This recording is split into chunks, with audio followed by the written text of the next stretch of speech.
Hi everyone, it's Don from Don's Family Vacation. Today I'm going to give you 10 tips of things not to do on a cruise.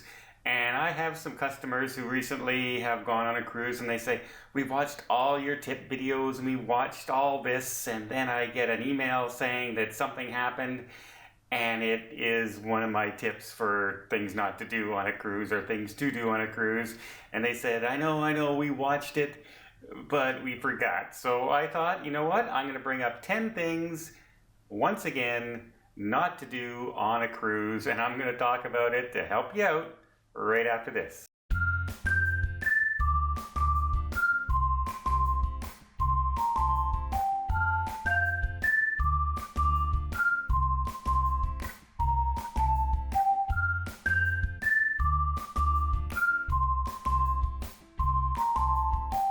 Number one of my tips was to have multiple credit cards or multiple accesses to money when you're on a cruise. So if you lose, say, your Visa card, you have access to your bank account, or you have access to a MasterCard or American Express.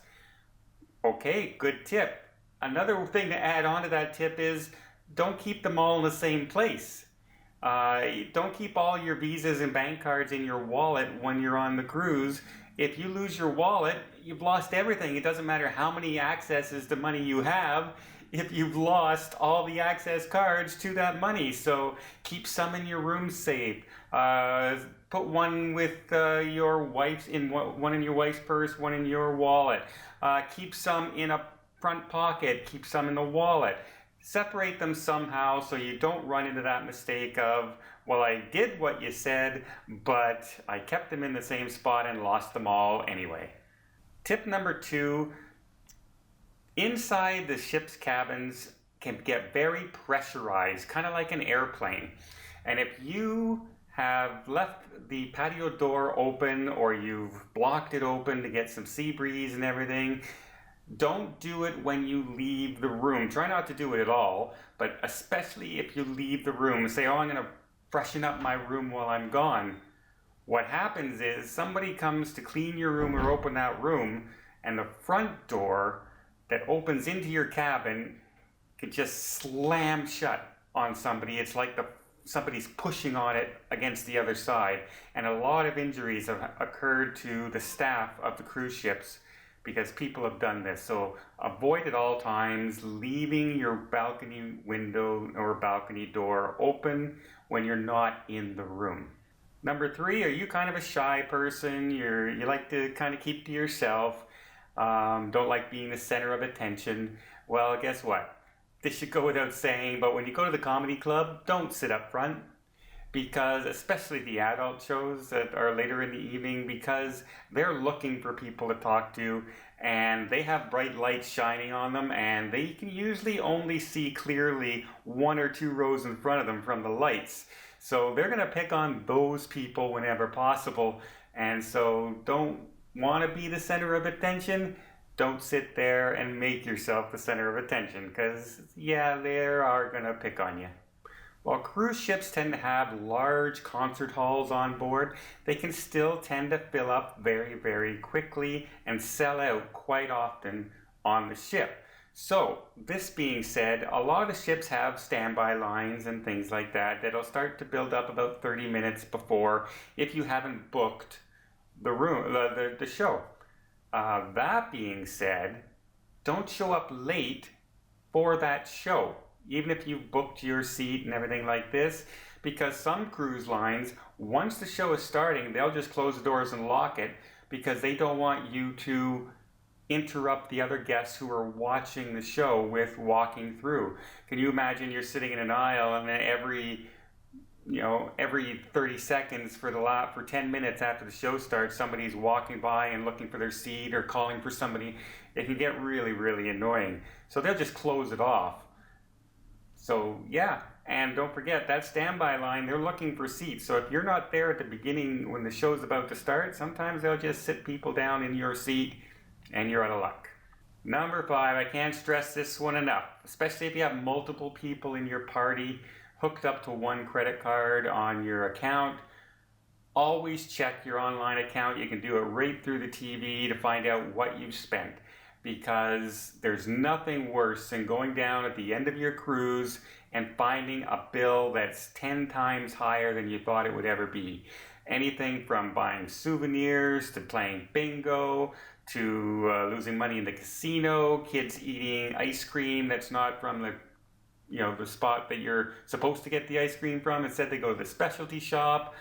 Things like that can all add up really, really quickly. Just buying photos on board can be $100. So always keep track of your account through the TV so you don't have any nasty surprises at the end of your cruise. Number 6, planning ahead. If you're getting on, say at 11 o'clock in the morning onto your cruise ship, sometimes your stateroom's not ready till 2, 3 o'clock in the afternoon. So plan what you're going to do in that amount of time. Are you going to go to the buffet, which is always packed, by the way, to get something to eat and sit down and relax? Are you going to go and head towards the pool area? And then, well, if you're going to go to the pool area, you might want to have a bathing suit in your carry-on, or you might want to be wearing your bathing suit underneath your clothes that you can quickly switch out of. So think about what you want to do. Do you just want to explore the ship? Whatever you want to do, and if you're going to explore the ship, do you want your camera with you while you're doing it? Things like that. Pack what you think you're going to want to do on embarkation day so that you can pack in your carry-on what you need for that day until you get into the room.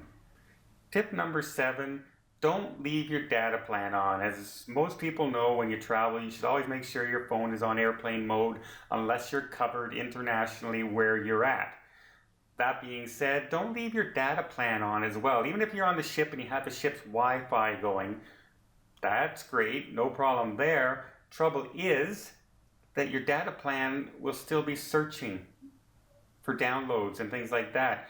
A gentleman I know who travels quite often came out with a $150 bill because he was outside of his area. He thought he was on Wi-Fi and that, but Wi-Fi can be sketchy when you're on the ship as it's going to different areas, and it can blink on and off and blink in and out.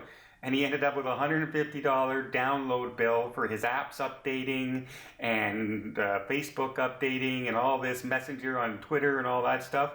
So yeah, make sure your data plan is off unless you're using your data plan. Number 8, I'm always a person who says to underpack more than overpack because it just gives you more room and things like that. The exception to the rule is, are you one of those people who, it might be your first vacation in a long time, or you're going to a destination and you love to bring back a lot of souvenirs with you? Well, if you're going to bring back a lot of souvenirs, instead of trying to stuff them into your travel bag and stuff like that, why not pack an extra bag? Just bring along an empty suitcase. You're allowed to bring virtually almost as many as you want onto a cruise. So you bring in an extra bag, you put your souvenirs into the extra bag, and you have something to carry them back with.